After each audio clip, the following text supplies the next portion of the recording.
The morning sun was breaking through the curtains of a small house in a cozy neighborhood on the outskirts of the city. Eli was lying on his bed, staring at the ceiling covered with star stickers that still recalled the days of his early childhood. He felt the pleasant excitement that everyone feels before an important day. But this day was special. He was going to surprise his mom, who was an example of strength, love, and steadfastness for him. His mother, Alicia, held a high position that many people could not even imagine. She was the director of the Federal Bureau of Investigation. Her life revolved around investigations, dangerous cases, and state secrets. But at home, she was just a mom, warm, loving, and caring. Every evening, despite her long working hours, Alicia would read Eli a bedtime story or tell him stories from her youth that were filled with the values of honor and justice. Eli had heard many times from his friends that their parents hardly ever took the time to just talk to them. But his mom always found time. She said, "The main job in my life is to be your mom." For Eli, these words were the greatest treasure. He was only 10, but he already realized how important his mother was in his life. That's why he decided to do something extraordinary for her. It all started a few months ago, when Eli saw his mom tired after a hard day. She was sitting at the kitchen table with a cup of coffee in her hands and looking out the window. The boy felt that she lacked joy, a small thing that could cheer her up and remind her that she was not alone in this difficult world.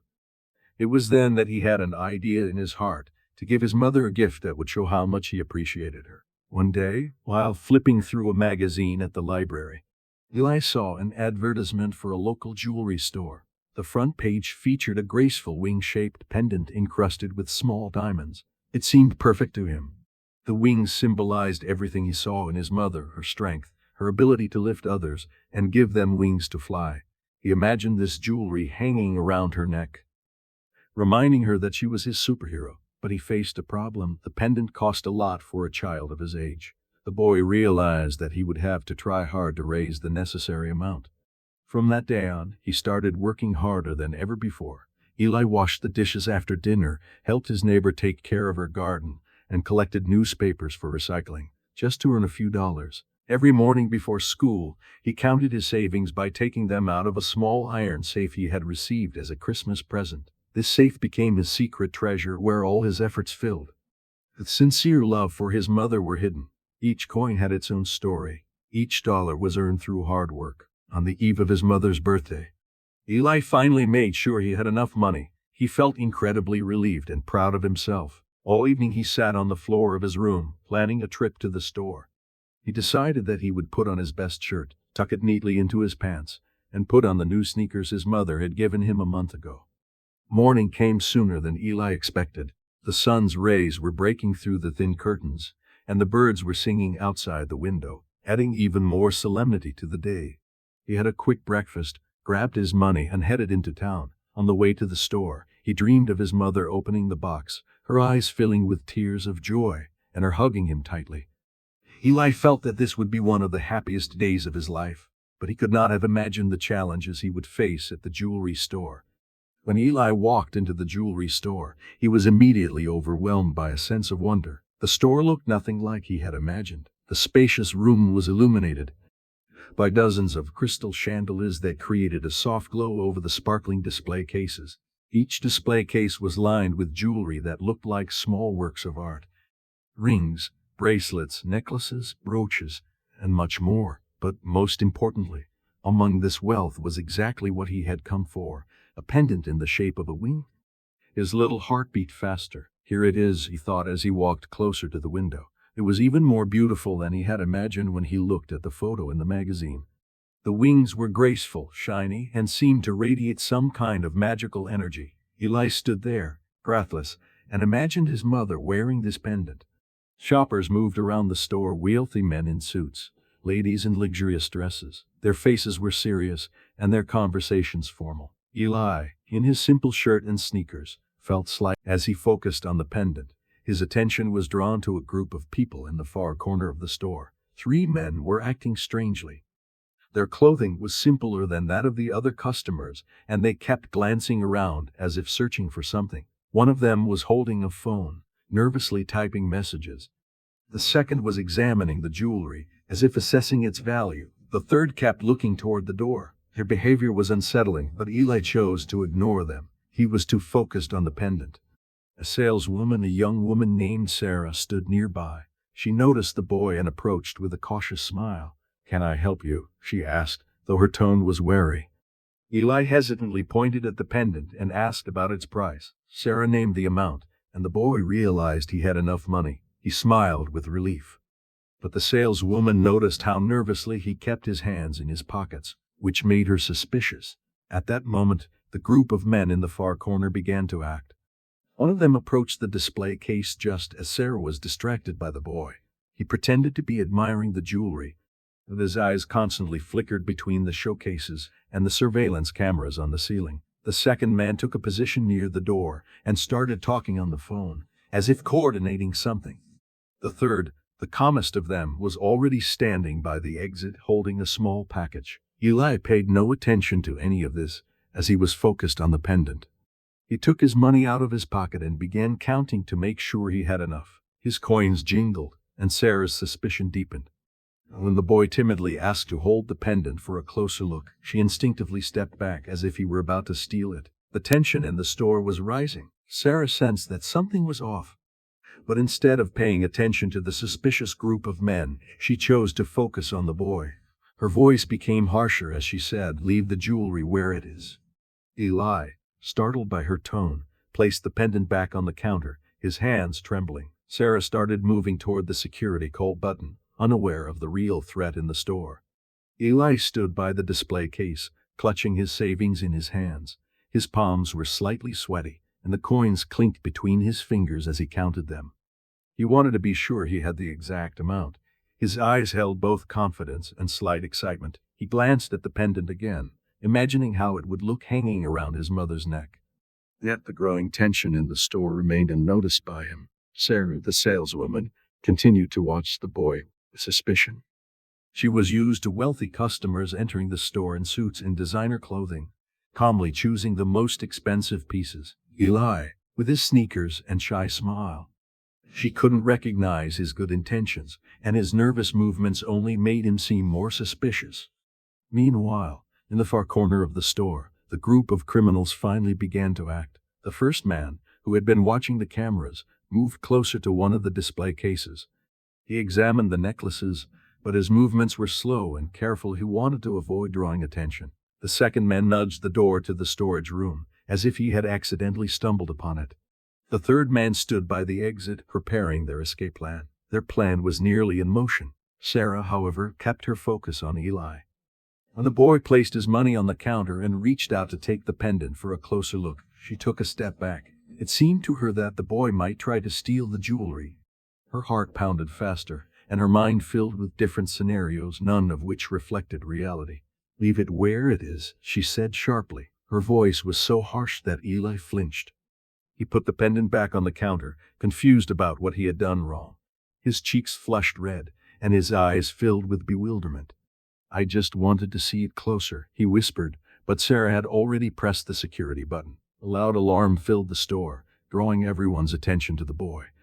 The group of criminals, hearing the signal, hesitated for a moment. It was unexpected for them, but at the same time, it created the perfect chaos to execute their plan. The men started moving faster, ready to act. Sarah turned to the security guard. "I think this boy was trying to steal the jewelry," she said.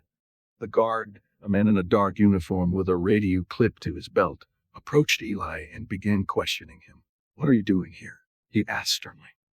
Eli, confused and frightened, could barely speak. I wanted to buy it for my mom," he answered, showing his money, but no one was listening to his explanation.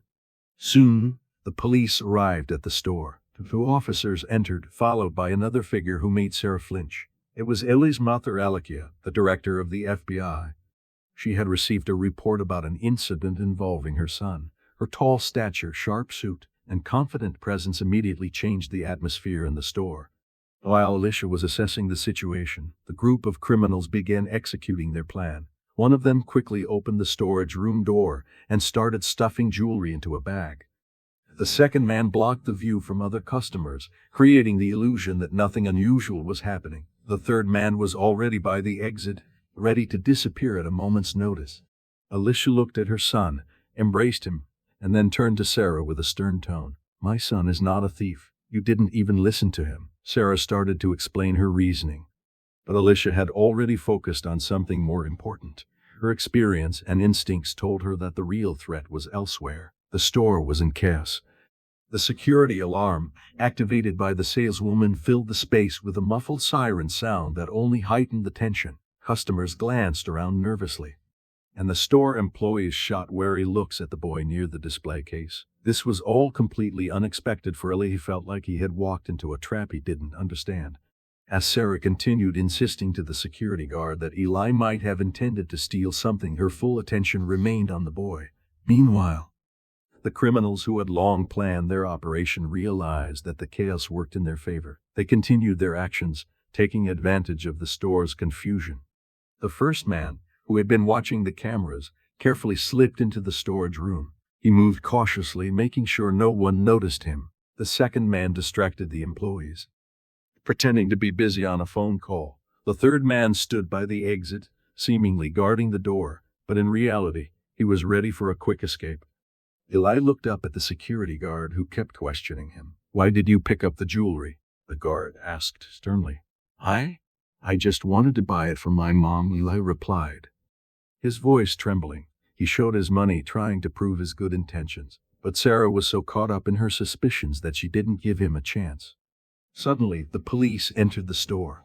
Officers in dark uniforms quickly assessed the situation, glancing at Eli. One of them approached Sarah to hear her explanation, while the other remained near the entrance scanning the customers. But the entire room fell silent when an unexpected figure arrived, the director of the FBI.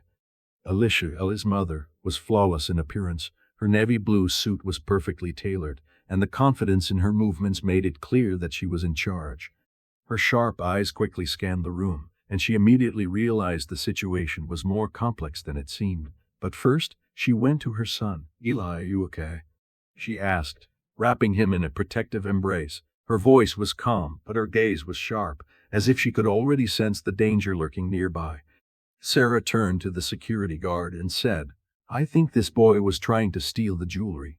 The security guard, a man in a dark uniform with a radio, approached Eli and began asking questions. What are you doing here? He asked sternly. Eli, confused and frightened, could barely speak. I wanted to buy it from my mom, he replied, showing his money. But no one was listening to his explanation. Soon the police arrived at the store. Two officers entered the premises, followed by another figure that made Sarah shudder. It was Eli's mother, the FBI director, who had received a report about the incident involving her son. Her tall stature, strict suit, and confident demeanor immediately changed the atmosphere in the store. While Alicia was sorting out the situation, a group of criminals began executing their plan. One of them quickly opened the storage room door and started stuffing jewelry into a bag. Another man blocked the view from other customers, creating the illusion that nothing unusual was happening. The third was already standing by the exit, ready to make a swift escape. Alicia looked at her son, hugged him, and addressed Sarah in a stern tone. My son is not a criminal. You didn't even listen to him. Sarah began to explain her reasoning. The store was filled with chaos. The alarm, activated by the saleswoman, filled the space with a muffled siren sound, intensifying the tension. Customers started nervously glancing around, and the store employees were already casting wary looks at the boy near the display case. For Eli, this was completely unexpected. He felt like he had fallen into a trap he didn't understand. While the saleswoman, Sarah, continued convincing the security guard that Eli might have intended to steal something, her attention was entirely focused on the boy. Meanwhile, the criminals, who had been planning their operation for a long time, realized that the chaos played into their hands. They continued their actions, using the store's confusion to their advantage. The second man distracted the employees by pretending to be on a phone call. The third stood by the exit, seemingly guarding the door, but in reality, he was ready for a quick getaway. Eli looked at the security guard who kept questioning him. Why did you pick up the jewelry? The guard asked sternly. I just wanted to buy it from my mom, the boy replied, his voice trembling. He showed his money, trying to prove that he had good intentions. But Sarah was so caught up in her suspicions that she didn't give him a chance. Suddenly, the police entered the store. Two officers in dark uniforms quickly assessed the situation, looking at Eli. One of them approached the saleswoman to hear her explanation, while the other remained near the entrance scanning the customers. But then everyone fell silent at the unexpected arrival of another figure, the FBI director. Alicia, Ella's mother, looked impeccable. Her dark blue suit fit perfectly, and the confidence in her movements immediately made it clear that she was in charge. Her eyes quickly scanned the store, and she realized that the situation was much more complicated than it seemed. But first, she approached her son.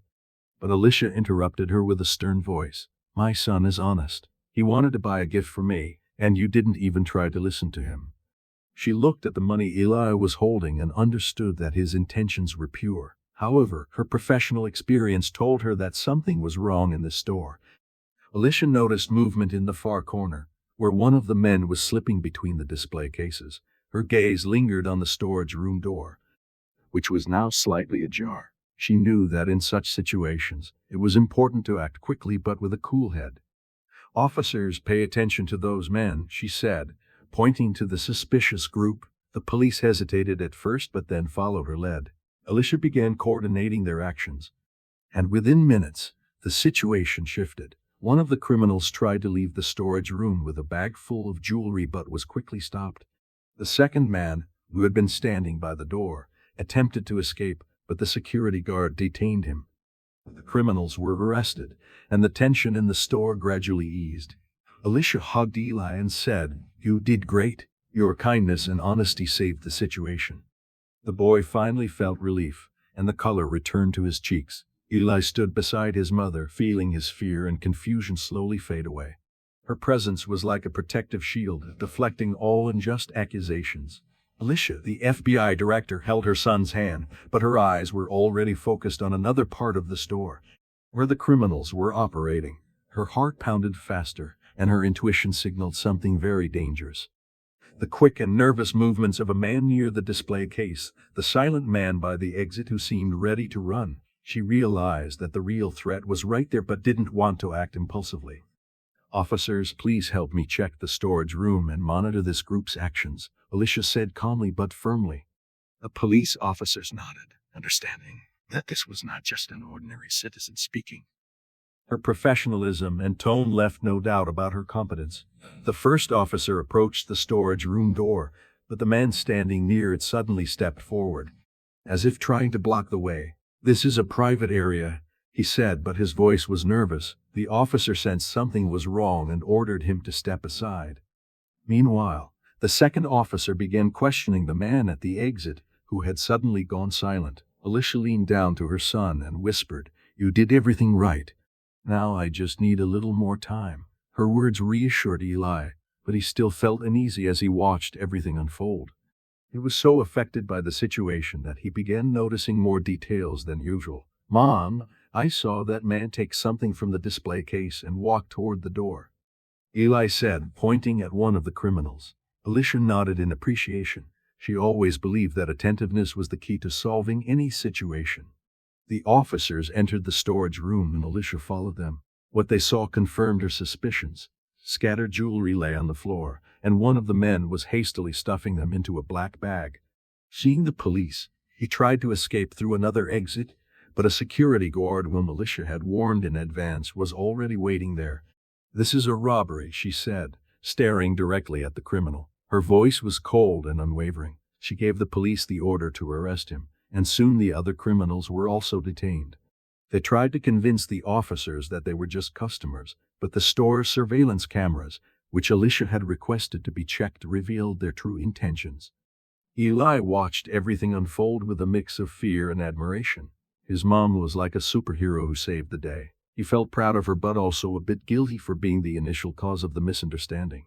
Sarah, the saleswoman, began to realize her mistake in accusing the boy. She approached Alicia and apologized. "I acted without thinking," she said, trying to sound sincere.